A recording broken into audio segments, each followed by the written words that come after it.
हे दोस्तों, वेदों में ज्ञान विज्ञान की बहुत सारी बातें भरी पड़ी है। आज का विज्ञान जो खोज रहा है वह पहले ही खोजा जा चुका है। बस फर्क इतना है कि आज का विज्ञान जो खोज रहा है उसे वह अपना आविष्कार बताता है और उस पर किसी वैज्ञानिकों का लेबल लगाया है। हालांकि यह पूरी दुनिया इतिहास है कि भारत का विज्ञान और धर्म अरब के रास्ते यूनान पहुंचा और यूनानियों ने इस ज्ञान के दम पर जो आविष्कार किए, जो सिद्धांत बनाए, उसी से आधुनिक विज्ञान को मदद मिली। इस वीडियो में हम आपको भारत के उन 10 महान ऋषियों और उनके आविष्कारों के बारे में पूरी जानकारी देंगे। 10वें ऋषि के बारे में जानकर तो निश्चित ही आपको आश्चर्य होगा। स्वागत है आप सभी का और एक अमेजिंग वीडियो में। दोस्तों, अगर आप आगे आने वाली कोई भी अमेजिंग वीडियो को मिस नहीं करना चाहते तो जल्दी से जाकर उस सब्सक्राइब बटन पे क्लिक करिए, उसके साथ लड़ाई करिए, उसको मारो पीटो कुछ भी करो, लेकिन सब्सक्राइब होना चाहिए। चलिए बढ़ते हैं वीडियो की तरफ। चलिए वीडियो शुरू करें।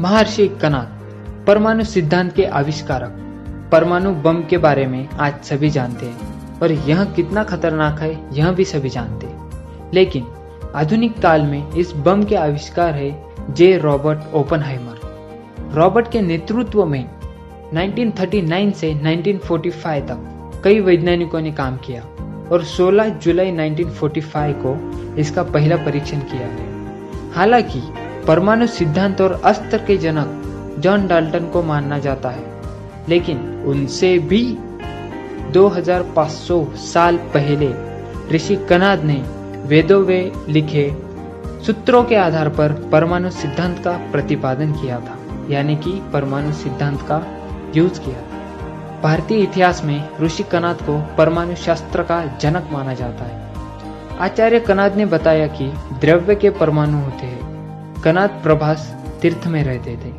विख्यात इतिहासज्ञ T.N. कोलेब्रुक ने लिखा है कि अणुशास्त्र में आचार्य कणाद तथा अन्य भारतीय शास्त्रज्ञ यूरोपीय वैज्ञानिकों की तुलना में विश्व विख्यात थे।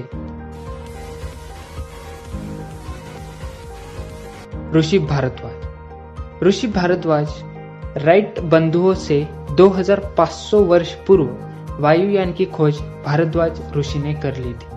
हालांकि वायुयान बनाने के सिद्धांत पहले से ही मौजूद थे। पुष्पक विमान का उल्लेख इस बात का प्रमाण है कि वायुयान पहले भी बनाए जा चुके हैं, लेकिन ऋषि भारद्वाज ने 600 ईसा पूर्व इस पर एक विस्तृत शास्त्र लिखा जिसे विमान शास्त्र के नाम से जाना जाता है। भारद्वाज के विमान शास्त्र में यात्री विमानों के अलावा लड़ाकू विमान और स्पेस शटल यान भी थे।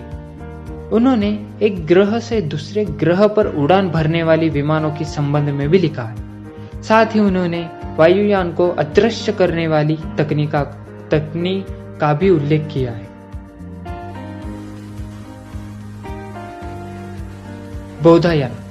बौधायन भारत के प्राचीन गणित तज्ञ और शुल्ब सूत्र तथा स्रोत सूत्र के रचयिता है। पाइथागोरस के सिद्धांत से पूर्व ही बौधायन ने ज्योमेट्री के सूत्र रचे थे, लेकिन आज विश्व में यूनानी ज्योमेट्री और पाइथागोरस के यूक्लिड के सिद्धांत ही पढ़ाए जाते हैं। दरअसल 2800 वर्ष यानी कि 800 ईसा पूर्व बौधायन ने रेखा गणित ज्योमेट्री के महत्वपूर्ण नियमों की खोज की थी। उस समय भारत में रेखा गणित ज्योमेट्री या ट्रिगोनोमेट्री को शुल्ब शास्त्र कहा जाता था। शुल्ब शास्त्र के आधार पर विविध आकार प्रकार की यज्ञ वेदियां बनाई जाती थी। 2 समान कोण समभुज चौकोन के क्षेत्रफलों का योग करने पर जो संख्या आएगी उतने क्षेत्रफल का समकोण समभुज चौकोन बनाना और उस आकृति का उसके क्षेत्रफल के समान के वृत्त में परिवर्तन करना। इस प्रकार के अनेक कठिन प्रश्नों को बौधायन ने सुलझाया। भास्कराचार्य प्राचीन भारत के सुप्रसिद्ध गणितज्ञ एवं खगोलशास्त्री थे। भास्कराचार्य द्वारा लिखित ग्रंथों का अनुवाद अनेक विदेशी भाषाओं में किया जा चुका है। भास्कराचार्य द्वारा लिखित ग्रंथों ने अनेक विदेशी विज्ञानों को भी शोध का रास्ता दिखाया है। न्यूटन से 500 वर्ष पूर्व भास्कराचार्य ने गुरुत्वाकर्षण के नियम को जान लिया था और उन्होंने अपने दूसरे ग्रंथ सिद्धांत शिरोमणि में इसका उल्लेख भी किया है। गुरुत्वाकर्षण के नियम के संबंध में उन्होंने लिखा है, पृथ्वी अपने आकाश का पदार्थ स्वशक्ति से अपनी ओर खींच लेती है। इस कारण आकाश का पदार्थ पृथ्वी पर गिरता है। इससे सिद्ध होता है कि पृथ्वी में गुरुत्वाकर्षण की शक्ति है। भास्कराचार्य द्वारा ग्रंथ लीलावती में गणित और खगोल विज्ञान संबंधी विषयों पर प्रकाश डाला गया है। सन 1163 में उन्होंने करण कुतूहल नामक ग्रंथ की रचना की। इस ग्रंथ में बताया गया है कि चंद्रमा जब सूर्य को ढक लेता है तो सूर्य ग्रहण, और जब पृथ्वी की छाया चंद्रमा को ढक लेती है तो चंद्र ग्रहण होता है। यह पहला लिखित प्रमाण था, जबकि लोगों को गुरुत्वाकर्षण, चंद्र ग्रहण और सूर्य ग्रहण की सटीक जानकारी थी। दोस्तों, अब हम जानते हैं एक खास प्रमोशन के बारे में। आप इस वीडियो को पूरा देखें और नीचे कमेंट करके हमें जरूर बताएं। आपकी कमेंट हम पढ़ेंगे और अगर सभी को आपकी कमेंट पसंद आती है तो अगले वीडियो में आपकी कमेंट हम वीडियो में दिखाएंगे। और कल की कमेंट के जो विजेता है वो है ब्लैक सीक्रेट, जिन्होंने कमेंट किया है कि most beautiful stories, beautiful great job. Thank you for commenting. बढ़ते हैं वीडियो के अगली तरफ। पतंजलि योग सूत्र के रचनाकार पतंजलि काशी में ईसा पूर्व 2री शताब्दी में चर्चा में थे। पतंजलि के लिखे हुए 3 प्रमुख ग्रंथ मिलते हैं। योग सूत्र, पाणिनि के अष्टाध्यायी पर भाष्य और आयुर्वेद पर ग्रंथ। पतंजलि को भारत का मनोवैज्ञानिक और चिकित्सक कहा जाता है। पतंजलि ने योग शास्त्र को पहली दफे व्यवस्था दी और उसे चिकित्सा और मनोविज्ञान से जोड़ा। आज दुनिया भर में योग से लोग लाभ पा रहे हैं। पतंजलि एक महान चिकित्सक थे। पतंजलि रसायन विज्ञान के विशिष्ट आचार्य थे। अभ्रक, वेदांस, धातु योग और लोह शास्त्र इनकी देन है। राजा भोज ने इन्हें तक 7 मन का भी चिकित्सक कहा है। राजा भोज ने पतंजलि को साथ ही साथ मन का भी चिकित्सक कहा है। अखिल भारतीय आयुर्विज्ञान संस्था ने 5 वर्ष के अपने शोध का निष्कर्ष निकाला है कि योग साधना से कैंसर से मुक्ति पाई जा सकती है। उन्होंने यह भी कहा है कि योग साधना से कैंसर स्टॉप हो सकता है।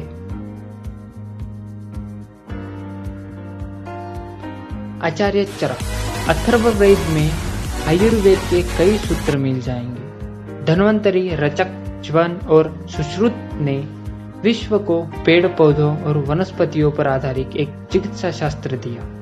आयुर्वेद के आचार्य महर्षि चरक की गणना भारतीय औषधि विज्ञान के मूल प्रवर्तकों में होती है। ऋषि चरक ने 300 और 200 ईसा पूर्व आयुर्वेद का महत्वपूर्ण ग्रंथ चरक संहिता लिखा था। उन्हें त्वचा चिकित्सक भी माना जाता है। आचार्य चरक ने शरीर शास्त्र, गर्भशास्त्र, रक्ताभिसरण शास्त्र, औषधि शास्त्र इत्यादि विषय में गंभीर शोध किया तथा मधुमेह, क्षय रोग, हृदय विकार और रोगों के निदान एवं औषधोपचार विषयक अमूल्य ज्ञान को बताया। चरक एवं सुश्रुत ने अथर्ववेद से ज्ञान प्राप्त करके 3 खंडों में आयुर्वेद पर प्रबंध लिखे। उन्होंने दुनिया के सभी रोगों के निदान का उपाय और उससे बचाव का तरीका बताया।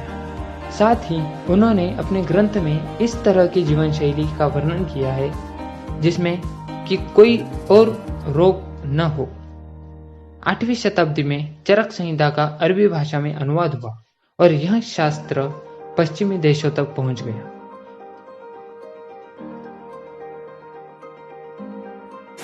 महर्षि सुश्रुत सर्जरी के आविष्कारक माने जाते हैं। 2600 साल पहले उन्होंने अपने समय के स्वास्थ्य वैज्ञानिकों के साथ प्रसव, मोतियाबिंदु, कृत्रिम अंग लगाना और पथरी का इलाज और प्लास्टिक सर्जरी जैसे कई तरह के जटिल शस्त्र चिकित्सा के सिद्धांत प्रतिपादन किए।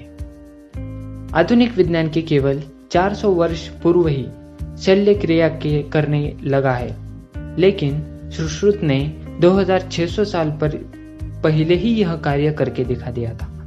सुश्रुत के पास अपने बनाए उपकरण थे जिन्हें वह उबालकर प्रयोग करते थे। महर्षि द्वारा लिखित सुश्रुत संहिता ग्रंथ में शल्य चिकित्सा से संबंधित महत्वपूर्ण जानकारी मिलती है। इस ग्रंथ में चाकू, सुइया, चिमटे इत्यादि सहित 125 से भी अधिक शल्य चिकित्सा हेतु आवश्यक उपकरणों के नाम मिलते हैं और इस ग्रंथ में लगभग 300 प्रकार की सर्जरियों का भी उल्लेख मिलता है। नागार्जुन ने रसायन शास्त्र और धातु विज्ञान पर बहुत शोध कार्य किया। रसायन शास्त्र पर इन्होंने कई पुस्तकों की रचना की, जिनमें रस रत्नाकर और रसेंद्र मंगल बहुत प्रसिद्ध है। रसायन शास्त्री व धातुकर्मी होने के साथ साथ इन्होंने अपनी चिकित्सक सूझबूझ से अनेक असाध्य रोगों की औषधियां तैयार की। चिकित्सा विज्ञान के क्षेत्र में इनकी प्रसिद्ध पुस्तकें कष्टक पुट तंत्र, आरोग्य मंजरी, योग सार और योगाष्टक है। नागार्जुन द्वारा विशेष रूप से सोना धातु एवं पारे पर किए गए उनके प्रयोग और शोध चर्चा में रहे हैं। उन्होंने पारे पर संपूर्ण अध्ययन कर सतत 12 वर्ष तक संशोधन किया। नागार्जुन पारे से सोना बनाने का फॉर्मूला भी जानते थे। अपनी एक किताब में उन्होंने लिखा है कि पारे के कुल एवं 18 संस्कार होते। पश्चिमी देशों में नागार्जुन के पश्चात जो भी प्रयोग हुआ उनका मूलभूत आधार नागार्जुन के सिद्धांत के अनुसार ही रखा गया था।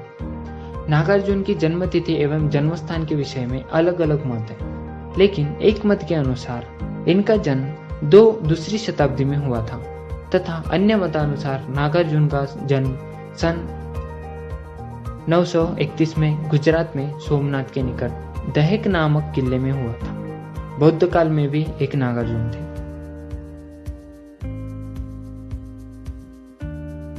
पाणिनि, दुनिया का पहला व्याकरण पाणिनि ने लिखा। 500 ईसा पूर्व पाणिनि ने भाषा के शुद्ध प्रयोगों की सीमा का निर्धारण किया। उन्होंने भाषा को सबसे सुव्यवस्थित रूप से और संस्कृत भाषा का व्याकरण बद्ध किया। इनके व्याकरण का नाम है अष्टाध्यायी, जिसमें 8 अध्याय और लगभग 4 सहस्त्र सूत्र है, यानी कि 400 सूत्र है। व्याकरण के इस महनीय ग्रंथ में पाणिनि ने विविक्त प्रधान संस्कृत भाषा के 4000 सूत्र बहुत ही वैज्ञानिक और तर्क सिद्ध तरीके से संग्रहित किए हैं। अष्टाध्यायी मात्र व्याकरण ग्रंथ नहीं है, इसमें तत्कालीन भारत समाज का पूरा चित्र मिलता है। उस समय के भूगोल, सामाजिक, आर्थिक, शिक्षा और राजनैतिक जीवन, दार्शनिक चिंतन, खान पान, रहन सहन आदि के प्रसंग स्थान स्थान पर अंकित है।